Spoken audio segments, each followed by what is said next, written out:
ASCOM Cartoon Network channel for best cartoon videos. अच्छा, Hormuz जलडमरू मध्य। ये नाम सुनते ही दिमाग में क्या आता है? तेल से लदे बड़े बड़े जहाज, फौजी गश्त, तनाव, यही सब है ना? पर सोचिए अगर मैं ये कहूं कि ये तो सिर्फ आधी कहानी है। आज हम हॉर्मूज की वो दुनिया देखेंगे जिसके बारे में ज्यादातर बात ही नहीं होती। और ये धारणा बनी क्यों है? क्योंकि मीडिया ने हमें हमेशा यही दिखाया है, बस एक तनाव भरी जियोपॉलिटिकल जगह। पर क्या वाकई में हॉर्मूज का मतलब सिर्फ यही है, या कहानी कुछ और ही है? हाँ, देखिए, ये बात तो बिल्कुल सच है कि ये जगह बहुत जरूरी है। अंदाजा लगाइए, रोज 21 मिलियन बैरल कच्चा तेल एक पतले से समुद्री रास्ते से गुजरता है। ये तो पूरी दुनिया की एनर्जी की लाइफलाइन है। और ये वो कहानी है जो हम सबने सुनी है। लेकिन आज हम इस कहानी पर रुकेंगे नहीं।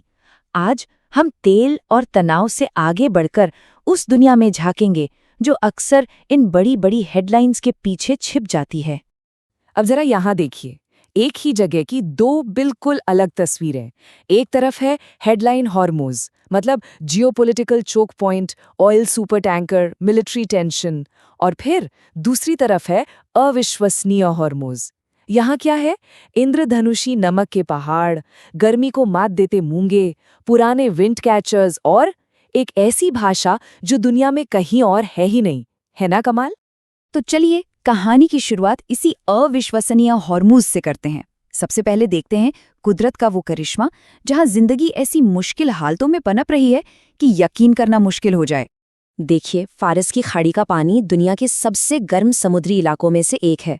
गर्मियों में यहाँ का टेम्परेचर 35.5 डिग्री सेल्सियस तक चला जाता है। मतलब इतना गर्म कि दुनिया में कहीं और के कोरल रीफ्स तो खत्म हो जाएं, ब्लीच हो जाएं, पर यहाँ के मूंगे वो न सिर्फ जिंदा हैं बल्कि फल फूल रहे हैं। ये कुदरत का एक जीता जागता अजूबा है। तो हजारों सालों में इन मूंगों ने गर्मी को तो अपना लिया, उससे लड़ना सीख लिया, लेकिन अब इनके सामने कुछ नए दुश्मन खड़े हैं। तेल टैंकरों से होने वाला पोल्यूशन, आसपास बन रहे नए शहर और समुद्री फौजी एक्टिविटीज। और इन खतरों से लड़ने के लिए इनके पास कोई बायोलॉजिकल तैयारी नहीं है। और सिर्फ मूंगे ही नहीं, यहाँ एक और करिश्मा है, हारा फॉरेस्ट। ये एक मैंग्रोव का जंगल है और इसकी खासियत ये है कि ये एकदम खारे पानी में उगता है। कैसे? ये अपनी जड़ों से नमक को फिल्टर करके पत्तियों के जरिए बाहर फेंक देता है। और यही जंगल खाड़ी की समुद्री जिंदगी के लिए एक नर्सरी का काम करता है, एक सेफ हाउस। तो ये तो हुई कुदरत की बात। अब देखते हैं कि इंसानों ने इन मुश्किल हालात से लड़ने के लिए क्या कमाल के तरीके ईजाद किए हैं। एक ऐसी संस्कृति जो टिके रहने की कहानी कहती है। ये जो दिख रहा है, इसे कहते हैं बादगीर, यानी विंड कैचर। सोचिए, ये सदियों पुरानी टेक्नोलॉजी है। बिना बिजली के एयर कंडीशनिंग। ये ऊंचे टावर ऊपर की ठंडी हवा को पकड़कर नीचे घरों में भेजते हैं। और नतीजा, जब बाहर का तापमान 50 डिग्री सेल्सियस को छू रहा हो, तब भी ये घरों के अंदर का तापमान 10 से 12 डिग्री तक कम कर देते हैं, वो भी जीरो इलेक्ट्रिसिटी के साथ। कमाल है ना? अब ये नंबर देखिए, 366। ये क्या है? ये लॉफ्ट नाम के एक गांव में मौजूद कुओं की संख्या है। और यहाँ पानी बचाने का जो सिस्टम था वो हैरान करने वाला है। वहाँ के लोगों ने साल के हर दिन के लिए एक कुआं तय कर रखा था। मतलब एक कुएं का इस्तेमाल साल में सिर्फ एक बार। पानी की हर बूंद की कीमत का इससे बड़ा सबूत क्या होगा?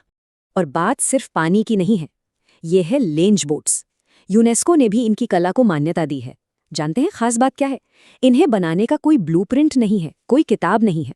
ये हुनर कारीगरों के दिमाग और हाथों में बसा है, जो एक पीढ़ी से दूसरी पीढ़ी तक जाता है। लेकिन दुख की बात यह है कि अब ये कारीगर कम होते जा रहे हैं। और अब कुछ और अनोखा। एक ऐसी भाषा के बारे में सोचिए जो पूरी दुनिया में बस एक छोटे से गांव में बोली जाती है। कुमजार गांव की कुमजारी भाषा। ये फारसी, अरबी, पुर्तगाली और हिंदी, इन सब के टुकड़ों से मिलकर बनी है। ये भाषा अपने आप में इस खाड़ी के पूरे व्यापारिक इतिहास का एक जिंदा फॉसिल रिकॉर्ड है। तो अब सवाल ये उठता है कि ये दो दुनियाएं, एक पुरानी पारंपरिक और दूसरी एकदम मॉडर्न ग्लोबल, ये दोनों एक ही छोटी सी जगह में एक साथ कैसे मौजूद हैं?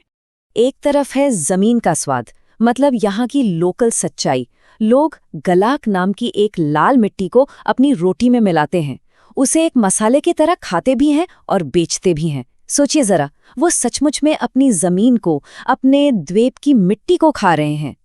और फिर ठीक उसी जगह दूसरी तरफ है पूरी दुनिया का बोझ, 4-4 शहर के ब्लॉक जितने लंबे सुपर टैंकर जो सिर्फ 2 मील चौड़े शिपिंग लेन से होकर गुजरते हैं। इन्हीं पर दुनिया की इकोनॉमी का बड़ा हिस्सा टिका है। और यही तो सबसे बड़ा विरोधाभास है। एक ही पतली सी पानी की पट्टी पर 2 यूनिवर्स एक साथ चल रहे हैं। एक तरफ एक समुदाय का रोज का खाना पीना और दूसरी तरफ पूरी दुनिया की आर्थिक स्थिरता। और कमाल की बात यह है कि ये दोनों दुनियाएं एक दूसरे के बगल से गुजर जाती हैं, बिना एक दूसरे को जाने पहचाने। तो आखिर में सवाल ये है कि ये सब हमारे लिए क्यों जरूरी है? ये कहानी हमारे भविष्य के बारे में क्या बताती है? सबसे जरूरी बात यह है कि हॉर्मूज की कहानी कोई अनोखी या अलग-थलग कहानी नहीं है। असल में ये एक प्रीव्यू है हमारे भविष्य का। जिन मुश्किलों से, जैसे कि भीषण गर्मी और संसाधनों की कमी से आज पूरी दुनिया जूझना शुरू कर रही है, ये इलाका सदियों से उनका सामना करता आया है। मतलब हॉर्मूज की कहानी में सिर्फ मुश्किलें नहीं हैं, बल्कि टिके रहने के सबक भी हैं। एक्सट्रीम गर्मी में कैसे जिया जाए, कम से कम संसाधनों में कैसे काम चलाया जाए, लगातार दबाव के बीच कैसे ढला जाए और इन सब मुश्किलों के बावजूद अपनी संस्कृति को कैसे जिंदा रखा जाए। तो सोचिए, ये जगह सदियों से हमारे भविष्य को जी रही है। असली सवाल तो ये है, क्या हम ध्यान दे रहे हैं? क्या हम इन सबकों को सुनने और सीखने के लिए तैयार हैं?